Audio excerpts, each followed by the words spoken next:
नमस्कार बच्चों, मैं संगीता भालेराव मैडम कक्षा 7वीं बी और सी के बच्चों को गणित पढ़ाती हूँ। देखो बच्चों, पिछले वीडियो में हम लोगों ने पाठ क्रमांक 7 इसके प्रश्न संग्रह 25 तक अध्ययन किया था। उसमें हम लोगों ने पदावली जो है वो हल किए थे, उसके गणित भी हल किए थे। अभी हम लोग आज से इस वीडियो से पाठ क्रमांक 6 घातांक, इसको हम लोग शुरुआत करने वाले हैं। देखो, सबसे पहले हमें घातांक किसको कहा जाता है तो इसका अध्ययन करना है, तो इसके लिए हमें कुछ बातें जान लेनी आवश्यक है। अभी देखो, यहाँ पर कापियों का एक समूह जो है वो यहाँ पर रखा गया है। देखो, यहाँ पर प्रत्येक समूह में 4-4 कापियाँ रखी है। यहाँ पर 4 है, यहाँ पर भी 4 है, यहाँ पर भी 4 है, यहाँ पर भी 4, 4, 4। और यहाँ पर कितने समूह बनाए हैं कापियों के? 1, 2, 3, 4, 5, 6, 7। अभी समझ लो, यहाँ पर ये 7 लड़के हैं और 7 लड़कों को 4-4 कापियाँ जो है वो बांटनी है। तो देखो, 4-4 कापियाँ बांटनी है तो कुल मिलाकर कितनी कापियाँ होगी? तो इसके लिए हम लोग क्या करेंगे, तो ये 4 इनका क्या करेंगे, जोड़ करेंगे। तो जोड़ करते गए तो हम लोग कितने आएंगे, तो यहाँ पर 28 कापियाँ जमा हो जाएगी। तो इसका मतलब ये संक्रिया जो है 4-4-4-4 कापियाँ जोड़ने की संक्रिया यहाँ पर हमें की है। लेकिन यही संक्रिया हम लोग गुना के रूप में भी दिखा सकते हैं। यानी 4 कापियाँ है और 7 समूह है, यानी 7 बच्चों को बांटनी है। तो इसीलिए 4 गुना 7 किया तो भी उत्तर 28 आ सकता था। यानी जोड़ की संक्रिया न करते हुए सिर्फ गुना की क्रिया करते हुए भी हम लोगों को उत्तर मिल सकता था। तो देखो, गणित में इस तरह से कई बार गुना करने की क्रिया जो है वो छोटी क्रिया है, लेकिन जोड़ने की क्रिया जो है वो बड़ी होती है। तो इसलिए बड़ी क्रिया के बजाय छोटी क्रिया करके भी हम लोग उत्तर जो है वो निकाल सकते हैं। तो ऐसी जो क्रिया कहती रहती है तो इसको ही हम लोग आधार और घातांक के रूप में दर्शा सकते हैं। तो वो किस तरह से, वो देखो। अभी यहाँ पर देखो, समझ लो, यहाँ पर ये जो 2 संख्या जो है वो कितनी बार आई है? 1, 2, 3, 4, 5, 6, 7, 8। यानी 2 संख्या 2 है, 2 जो है इसका 8 बार गुना किया है। तो इसको घातांक के रूप में इस तरह से लिखते हैं, यानी 2 का 8वां घातांक, यानी 2 का 8 बार गुना किया है, तो इस तरह से लिखते हैं।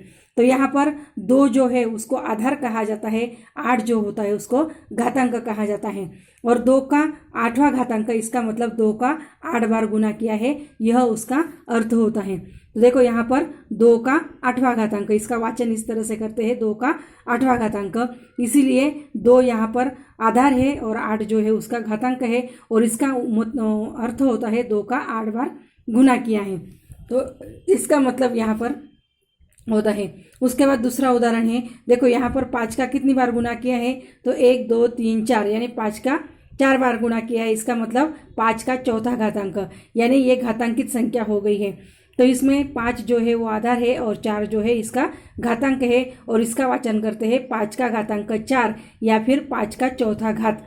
इस तरह से इसका वाचन करते हैं। तो देखो, यहाँ पर ये प्राकृत संख्या है और प्राकृत संख्या का ही हम लोग इस तरह से घातांकित रूप में दर्शा सकते हैं। अभी देखो, यहाँ पर 5 का 4था घातांक, यानी 5 का कितनी बार गुना किया है? 4। तो इसका मतलब 5 चौक 20, इस तरह से उत्तर नहीं लिखने का है।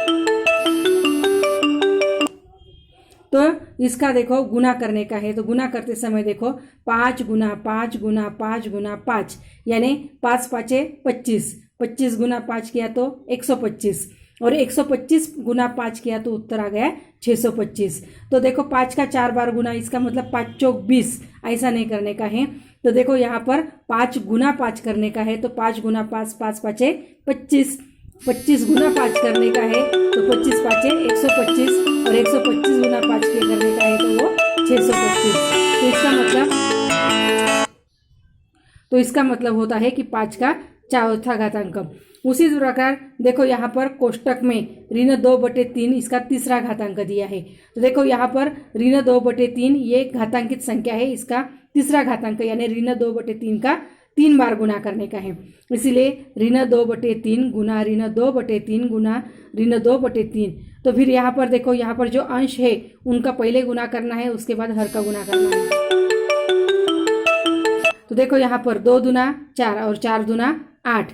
तो देखो, ऋण ऋण धन, और 1 धन और 1 ऋण, यानी ऋण, इसीलिए उत्तर आ गया ऋण 8। और देखो 3 तिया 9 और 9 तिया 27, यानी उत्तर आ गया ऋण 8/27। इसका मतलब ऋण 2/3, इसका तीसरा घातांक, उसका मान है ऋण 8/27। यानी उसी तरह देखो 7 का यहाँ पर 1 घातांक दिया है, तो 7 का 1 घातांक, इसका मतलब 7 का 1 ही बार गुना, यानी 7 का 1 बार गुना मतलब 7। उसके बाद 10 का 1 घातांक दिया है, इसका मतलब 10 का 1 ही बार गुना यानी 10। यानी किसी भी संख्या का 1 घात वही संख्या होती है।